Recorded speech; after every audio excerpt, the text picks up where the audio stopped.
Assalamualaikum warahmatullahi wabarakatuh. Selamat pagi ataupun siang ataupun malam pada Bapak Ibu semuanya. Alhamdulillah kita semua bisa berkumpul lagi, bisa bertemu lagi melalui video ini. Bapak Ibu sekalian, perkenalkan nama saya Yudi Pradityo. Saat ini saya sebagai Widyaswara Ahli Madya di BPSDM Pemprov DKI Jakarta, Bapak Ibu sekalian. Nah, saat ini kita mau ngapain? Kita akan sharing terkait dengan tata cara penyusunan ataupun pengisian dari formulir-formulir AKPK. Apa itu AKPK? Analisis kebutuhan pengembangan kompetensi. Ya, Bapak Ibu sekalian. Baik, bagaimana tata caranya? Langsung saja kita coba uh, praktekkan ya bersama Bapak Ibu sekalian. Di sini, kalau Bapak Ibu sudah lihat ya, ada formulir Excel yang dibuat oleh teman-teman di BPSDM terkait dengan penyusunan AKPK. Ya. Formulirnya terdapat beberapa formulir dari formulir 1 sampai dengan formulir 9 yang nantinya akan sama-sama kita bahas insya Allah cara pengisiannya setiap formulirnya ya Bapak Ibu. Nah, pertama dan ini harus diisi berurut ya Bapak Ibu kan tidak bisa lengkap dari formulir 1 ke formulir 3 ke 5 atau ke 6 itu nggak bisa, harus berurut. Oke. Nah, nanti kita akan bahas juga berurut Bapak Ibu ya. Pertama terkait dengan formulir 1 yaitu formulir PNS. Jadi formulir 1 ini diisi oleh siapa? Pertanyaan pertama. Formulir 1 diisi oleh masing-masing pegawai. Dalam hal ini masing-masing PNS. Oke. Bagaimana cara mengisinya? Seperti ini Bapak Ibu. Ya. Di formulir 1 pertama kita butuh tentang data pegawai. Bapak Ibu ya. Data pegawai. Silakan isi data pegawai masing-masing data diri dari Bapak Ibu sekalian. Ya. Ada nama, NIP, NRK, pangkat golongan, jabatan saat ini, unit kerja, dan nama perangkat daerah. Ini saya isi pakai data saya ya, Bapak Ibu. Nah, saya isi izin, ini saya isinya Bapak Ibu sekalian, ya, saya isi dari data yang saya udah ada, ya. Nah, tinggal saya copy paste saja, Bapak Ibu ya. Oke.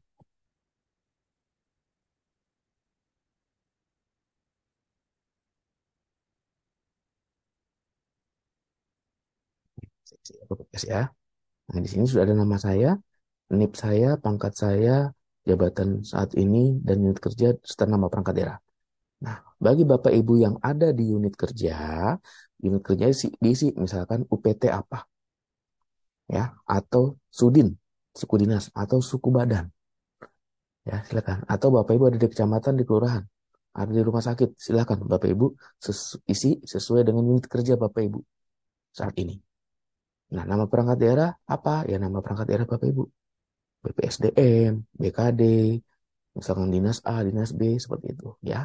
Tapi kalau Bapak Ibu ada di dinas, ada di badan, bukan di unit kerja, silakan antara unit kerja dan nama perangkat daerahnya diisi sama.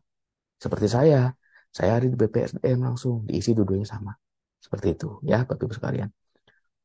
Clear ya? Lalu di yang kedua, riwayat kepangkatan. Nah, Bapak Ibu isi pangkat Bapak Ibu sejak Bapak Ibu CPNS. Ya, misalkan Bapak Ibu di sini CPNS 3A, tulis pangkatnya apa, golongan ruangnya 3A, TMT-nya sejak kapan. Kan biasanya di SK ada tuh Bapak Ibu ya. Silakan diisi. Lalu pejabat yang tanda tangan siapa? Atau yang menetapkan siapa? Silakan diisi.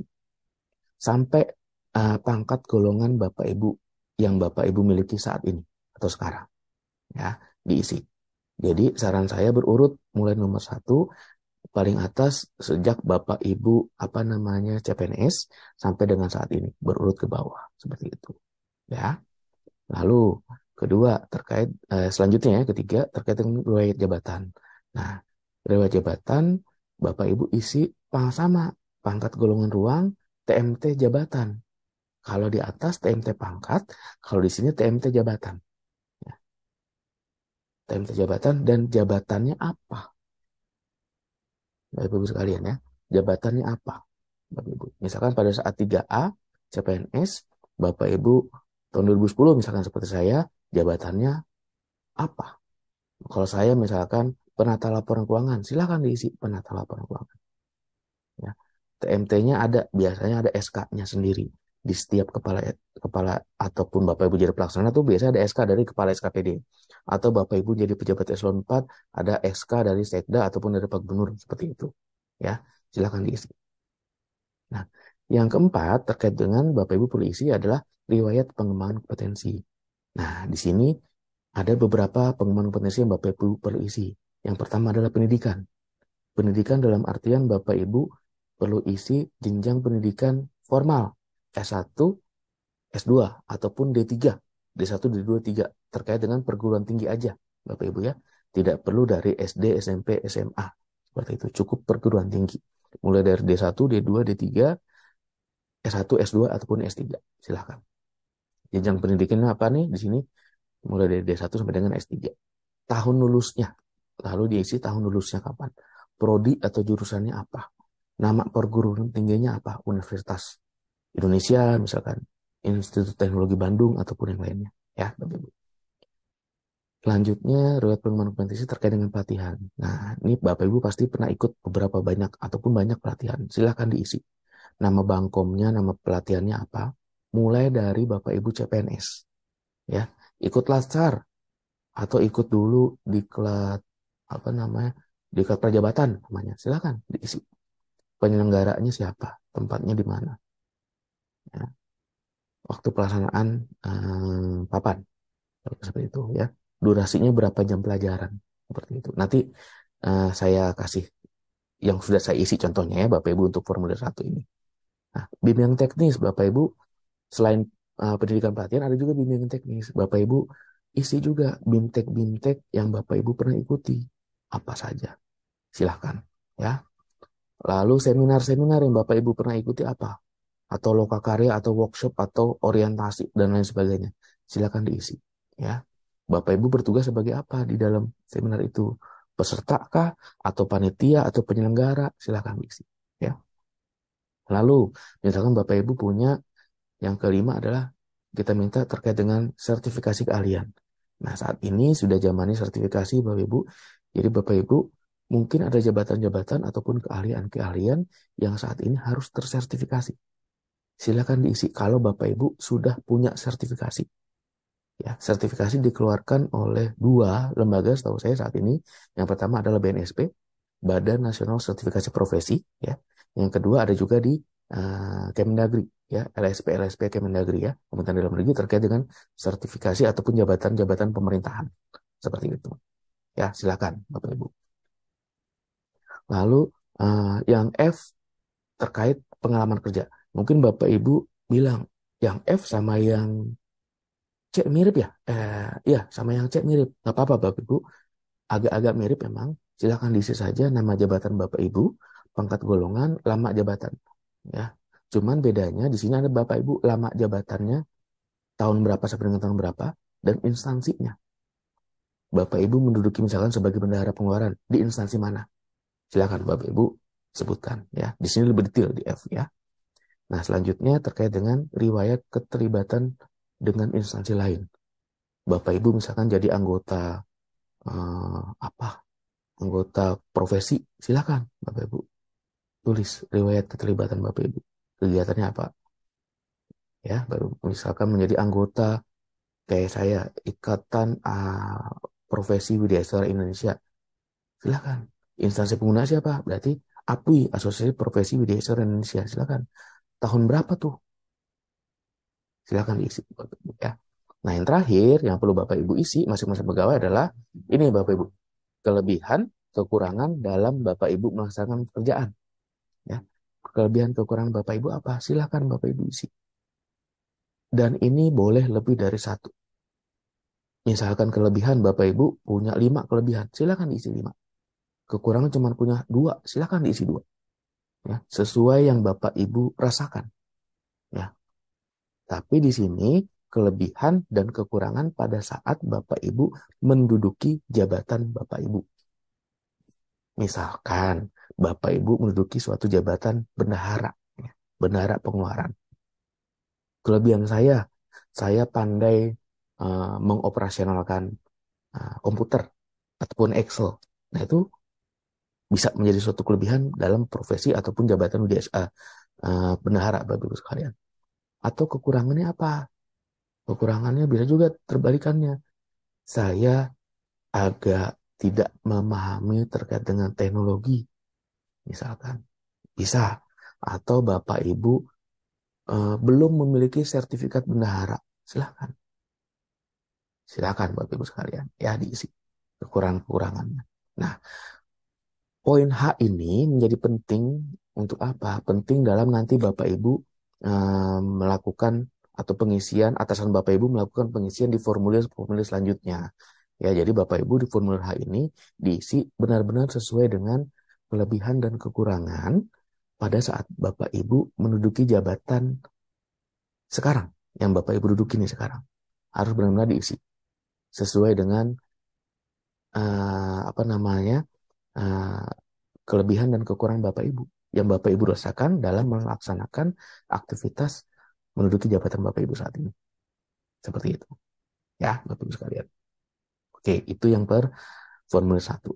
Nanti Bapak Ibu, nama jabatan Bapak Ibu apa, nama Bapak Ibu, NIP Bapak Ibu. Silakan diisi. Seperti itu. Ya. Oke, ini formulir 1, Bapak Ibu sekalian. Oke, next. Nah, formulir 1 sekali lagi saya sampaikan bahwa Bapak Ibu yang mengisi sebagai pegawai. Masing-masing pegawai yang mengisi di formulir 1. Oke ya. Oke. Next-nya kita akan bahas tentang formulir 2, Bapak Ibu sekalian. Baik. Nah, formulir 2, Bapak Ibu sekalian, formulir 2 kalau Bapak Ibu lihat ada beranak nih. Formulir 2 beranak. Mulai dari formulir 2A, 2B, 2C, 2D, 2E. Ada 5 anaknya. Banyak Pak ngisinya. Yes, banyak. Tapi untuk formulir 2 ini tidak seperti formulir 1, Bapak Ibu. Kenapa saya bilang tidak seperti formulir 1? Formulir 2 yang mengisi adalah atasan langsung, Bapak Ibu.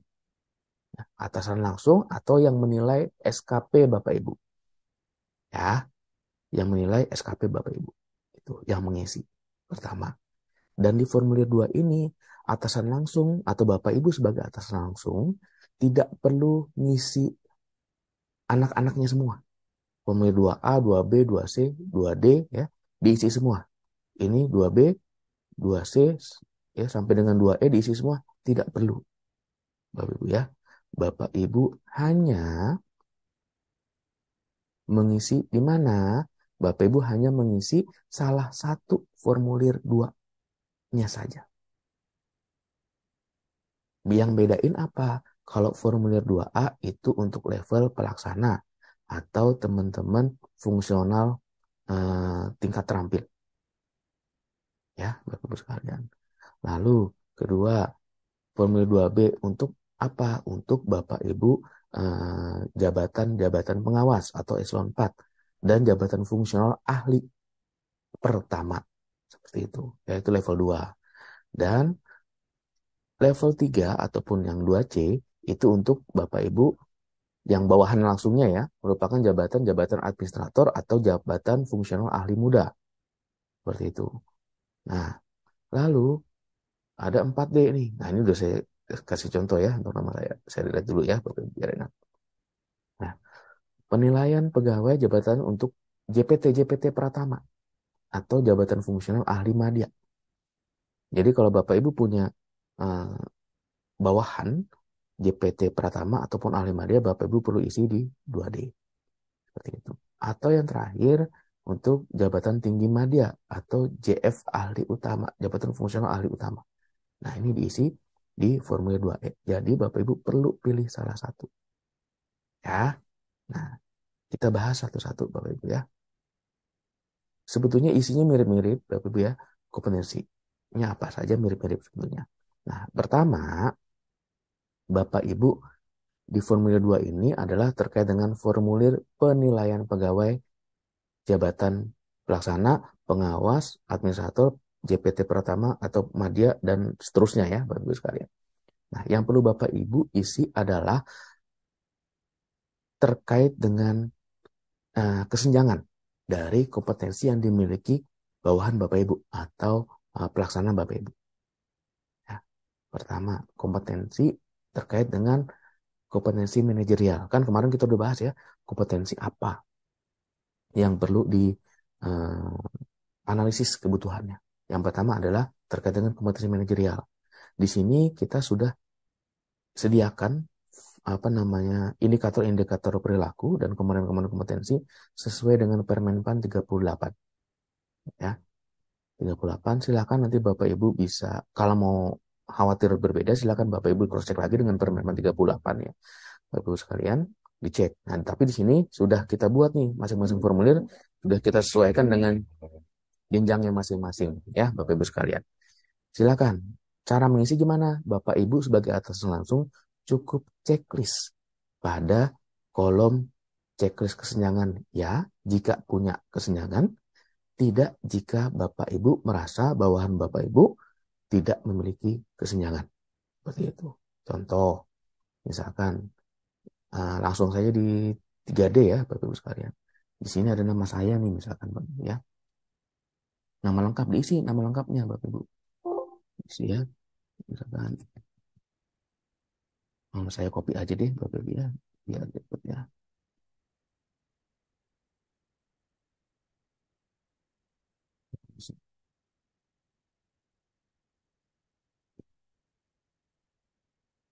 Beda.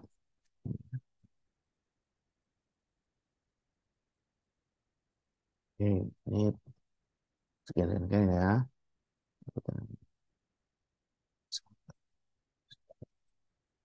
Kan seperti itu ya Bapak Ibu sekalian silakan.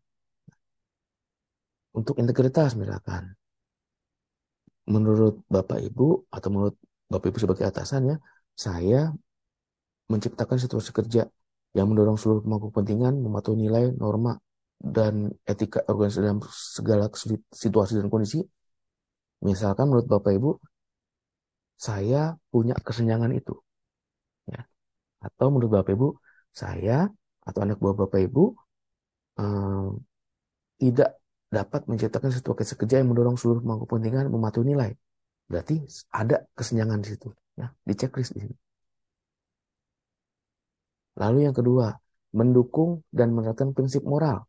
Menurut Bapak Ibu, saya atau bawahan Bapak Ibu telah mendukung dan menerapkan prinsip moral dan standar etika yang tinggi.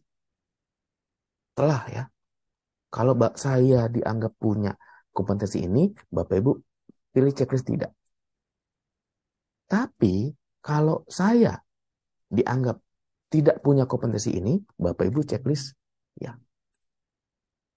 Jadi kalau dianggap tidak memiliki, checklistnya ya. Ya. Tapi kalau dianggap memiliki, Bapak Ibu checklistnya tidak. Ya, kenapa? Karena ini kolomnya kolom checklist kesenjangan. Indikator perilakunya masing-masing sudah ada. Nah, seperti itu, Bapak Ibu ya. Tinggal isi sampai ke bawah. Itu kompetensi manajerial. Ya. Kedua, kompetensi sosial kultural sama diambil dari Permenpan 38, Bapak Ibu sekalian. Ya. Diisi juga checklist. Tinggal Bapak Ibu checklist aja. Nah, yang menarik dan cukup punya tugas Bapak Ibu sekalian terkait dengan kompetensi teknis. Nah, kompetensi teknis ini diisi berdasarkan apa? Idealnya Bapak Ibu mengisi kompetensi teknis ini berdasarkan standar kompetensi jabatan yang dimiliki oleh setiap ataupun masing-masing jabatan yang ada. Masalahnya saat ini apakah sudah ada standar kompetensi jabatan? Kalau yang sudah ada, silahkan gunakan. Contoh, kalau Widya Iswara sudah ada standar kompetensi jabatannya. Misalkan kita pakai Permenpan 42 terkait dengan tugas fungsi Widya Iswara. Silahkan di sana. Pakai boleh. Ya. Tapi kalau Bapak Ibu yang belum ada standar kompetensi jabatannya, silahkan Bapak Ibu pertama isi uraian tugasnya apa. Tugas Bapak Ibu apa? Tuliskan. Kalau kami di Permen 42 ya sebagai Widya Iswara ada tuh tugas Widya Iswara Alimadia apa. Silahkan. Bapak Ibu punya bawahan sebagai bendahara. Tugas fungsinya apa? Silakan. Di SK-nya ada harusnya. Ya. Silakan uraikan tugasnya. Ya. Bapak Ibu sebagai di sini uraian tugas bukan Bapak Ibu sebagai atasan langsung ya, tapi uraian tugas anak buah Bapak Ibu. Ya. Silakan diisi masing-masing detil per uraian tugas. Setelah diisi kolom uraian tugas, Bapak Ibu isi kompetensi yang sesuai dengan tusinya apa saja. Seperti itu. Kompetensi yang sesuai dengan tusinya apa saja. Lalu di sini sama, terkait dengan checklist kesenjangan. Ada tidak checklist kesenjangannya? Ya atau tidak? Seperti itu. Ya. Sama, kalau menurut Bapak Ibu, bawahan Bapak Ibu sudah punya kompetensi tadi, sesuai dengan uraian tugasnya, Bapak Ibu checklist tidak. Tapi kalau menurut Bapak Ibu, bawahan Bapak Ibu tidak punya kompetensi sesuai dengan uraian tugasnya tadi, checklist ya. Seperti itu. Ya, ini kompetensi teknis. Sebetulnya ada lagi. Yang keempat adalah kompetensi pemerintahan, Bapak Ibu sekalian. Nah, kompetensi pemerintahan ini Bapak Ibu bisa lihat di Permendagri 108 tentang standar kompetensi pemerintahan. Dan kompetensi pemerintahan ini diisi oleh jabatan-jabatan tertentu saja yang ada di Permendagri 108. Seperti itu. Nanti ada penjelasan sendiri ya, Bapak Ibu sekalian, terkait dengan kompetensi pemerintahan. Seperti itu. Ya, ini formulir 2 yang perlu Bapak Ibu isi. Nah, perlu saya tekankan di sini Bapak Ibu bahwa formulir 1, 2, 3, 4 perlu Bapak Ibu isi dengan benar dan tepat. Jadi ada yang bilang pengisian formulir yang benar-benar diisi itu formulir 4, 5, 6, 7. No, Bapak Ibu sekalian. Mulai dari formulir 1 sampai dengan formulir 7, 8, 9 perlu Bapak Ibu isi dengan benar, dengan tepat dan akurat. Kenapa? Karena formulir tadi 1, 2, 3, 4 dan seterusnya itu saling berkelanjutan. Ya, jadi berkesinambungan. Kalau dari awal Bapak Ibu sudah isi tidak sesuai, ke belakangnya juga akan jadi tidak sesuai. Seperti itu. Ya, akan tidak valid lah, tidak akurat. Itu ya Bapak Ibu sekalian. Nah, ini terkait dengan formulir 2. Nah, selanjutnya, formulir 2 sudah diisi oleh atasan langsung. Tugasnya apa lagi? Nah, ada lagi Bapak Ibu, masuk ke formulir 3. Bapak Ibu ya, sebagai atasan langsung punya tugas lagi. Ngapain? Banyak banget tugas atasan langsung. Yes. Namanya sebagai atasan ya, punya tugasnya banyak pasti. Bapak Ibu membuat formulir 3. Inventarisasi hasil penilaian kesenjangan kompetensi pegawai. Oke ya, Bapak Ibu inventarisasi tuh dari formulir 2 yang tadi sudah diisi oleh Bapak Ibu per masing-masing pegawai, di formulir 3 ini direkap, diinventarisasi ya. Ya. Bapak Ibu rekap namanya siapa, nama Yudi, NIP dan lain sebagainya diisi lagi per pegawai. Jadi sekali lagi, kalau Bapak Ibu sebagai atasan langsung punya 3 bawahan ya, 3 bawahan, Bapak Ibu perlu buat formulir 2 ada 3 buah. Formulir 3 juga 3 buah. Seperti itu ya. Sesuai dengan banyaknya anak buah Bapak Ibu sekalian.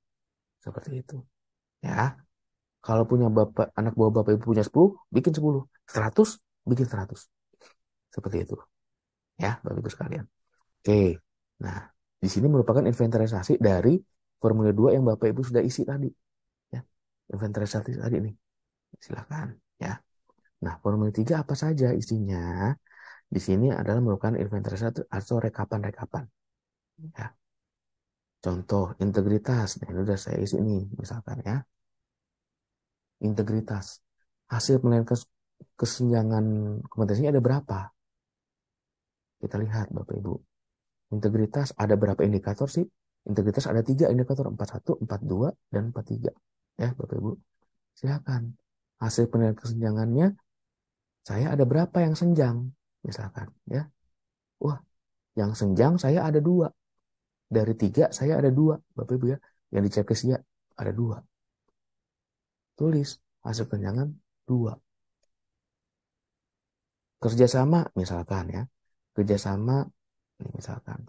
Di sini saya ya semua deh ya, misalkan. Di sini saya tidak semua misalkan. Kan ada 3 ya, kerjasama ada 3 indikator juga, komunikasi ada 3 indikator. Oke. Nah, oke, kita isi. Di sini ada 3. 3 dari 3 ya. Lalu komunikasi saya tidak ada ya, atau 0 ya, bagus sekalian. Oke. Nah, kualifikasi kesenjangan komunikasinya diisi. Cara ngisi gimana? Kita lihat di bawah Bapak Ibu. Diisi dengan kalimat tidak ada kesenjangan kalau apabila hasil perbandingan nama kompetensi dengan standar kompetensi tadi sama ya. Kalau 0 Bapak Ibu kan 0 dari 3 berarti tidak ada kesenjangan. Tulis tidak ada kesenjangan. Oke. Lalu kerjasama Pak. Saya tiga-tiganya dari 3 indikator, saya tiga-tiganya ada kesenjangan. Ya, berarti masuk kemana nih? Apabila hasil perbandingan nama kompetensi jabatan kurang dari setengah. Kan 3/3 1, berarti semuanya. Berarti termasuk tinggi. Sorry. Di sini. Yang integritas seperti apa, Bu? 2 dari 3, 2/3. 2/3 ya. 2/3 tuh lebih dari setengah nggak? Lebih dari setengah. Ya. 2/3 berarti termasuk tinggi. Ini juga Bapak Ibu ya. Tapi Bapak Ibu sekalian, kalau di sini hanya 1 misalkan. Di sini hanya 1. Di sini hanya 1. Berarti kan sepertiga nih. Kita lihat orientasi hasil. Orientasi hasil berapa sih? Ada 3 indikator juga ya. 41, 42, 43. Hanya 1, berarti kan sepertiga. Kita lihat, sepertiga itu yang mana? Ya. Kalau setengah, sepertiga kurang dari setengah nggak? Kurang, berarti tulisannya rendah. Yang sedang seperti apa? Kalau dari 4 indikator, kita ada 2. Atau dari 2 indikator, kita 1 yang senjangnya. Itu sedang. Ya. Nah, nanti Bapak Ibu isi semua nih. Ya. Kalau Bapak Ibu ada kompetensi pemerintahan, isi juga, tambahin kolomnya jadi D. Seperti itu. Ya, itu untuk formulir 3. Jadi sekali lagi saya tekankan, formulir 2 dan 3 diisi oleh atasan langsung. Ya, betul. Diisi oleh atasan langsung dan dibuat jumlahnya sesuai dengan jumlah bawahan Bapak Ibu miliki.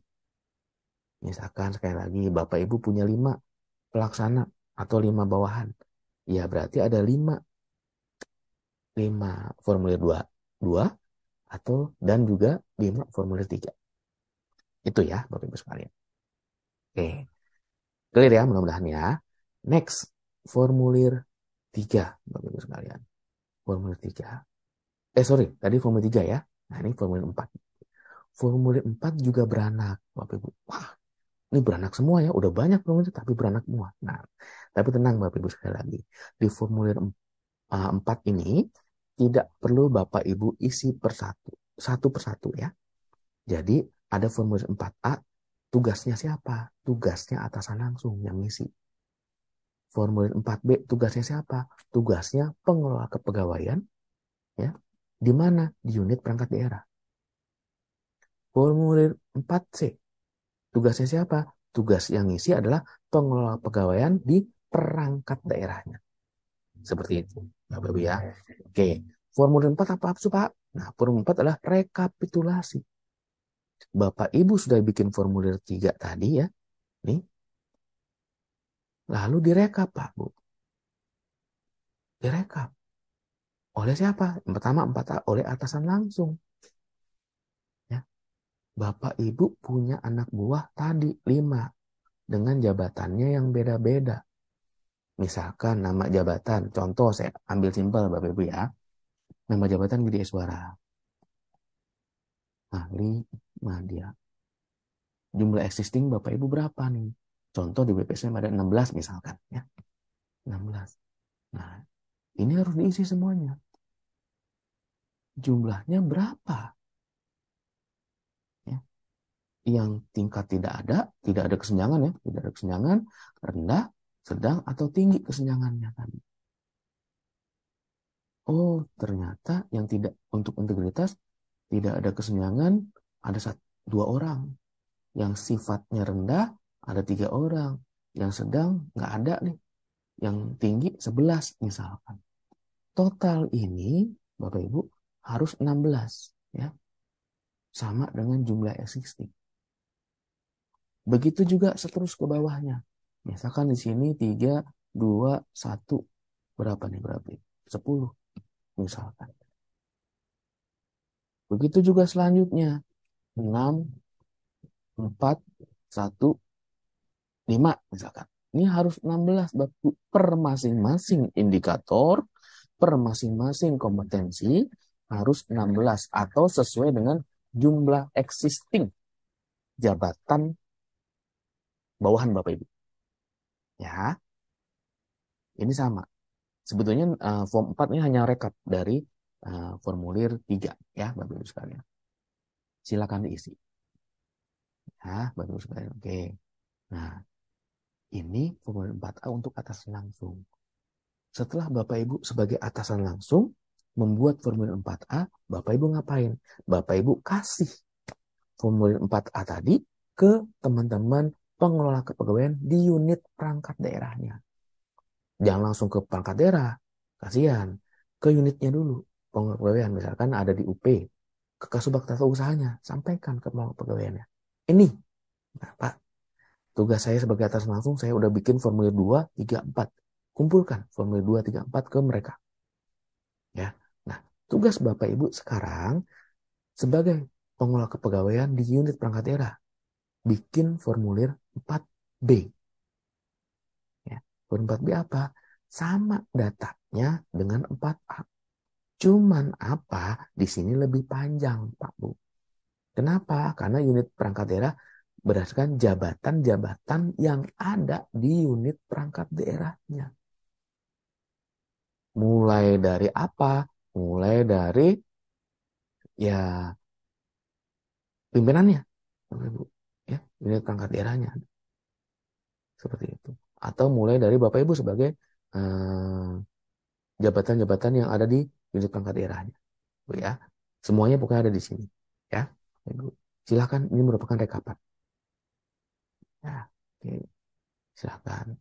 Kadang ada pengadministrasi umum, contoh ya, di unit perangkat daerah ada pengadministrasi umum di seksi A, di seksi B juga ada pengadministrasi umum. Nah ini merupakan jumlah dari seksi A dan seksi B untuk jabatan pengadministrasi umum. Misalkan seperti itu, ya merupakan jumlah. Dan nah ini menarik Bapak Ibu. Terkait dengan jabatan-jabatan yang sama di unit perangkat daerah ataupun di perangkat daerah, saran saya punya uraian tugas yang sama. Sehingga kompetensi yang harus dimiliki juga sama, Bapak Ibu sekalian. Ya. Nah ini masalahnya karena kita belum ada standar kompetensi jabatan, jadinya itu sangat dimungkinkan sekali kompetensinya beda-beda. Jabatan yang sama, tapi kompetensinya beda, sangat dimungkinkan. Karena kita belum ada standar kompetensi jabatan untuk setiap jabatan yang ada di Pemprov DKI Jakarta. Itu Bapak Ibu sekalian. Ya. Ini yang ada di unit perangkat daerahnya. Lalu selanjutnya Bapak Ibu. Nah, perangkat daerah Pak Bu. Ya. Kalau 4B udah diisi oleh masing-masing pengelola kepegawaian di unit perangkat daerahnya, ya. Lalu tugasnya apa lagi? Ini, teman-teman pengelola kepegawaian unit perangkat daerah kasih formulir 4B ke siapa? Ke teman-teman pengelola kepegawaian di perangkat daerah. Teman-teman pengelola kepegawaian di perangkat daerah atau dinas di badan ini merekap apa yang ada dari masing-masing unit perangkat daerah. Direkap, digabungin dalam satu formulir namanya formulir 4C. Bapak Ibu sekalian. Ya. Oke. Isinya sama, penjumlahan-penjumlahan atau rekapitulasi. Seperti itu. Ya. Tapi hati-hati Bapak Ibu, karena ini sifatnya masih manual, hanya pakai Excel, jadi rentan kesalahan. Jadi Bapak Ibu perlu hati-hati dan lebih cermat.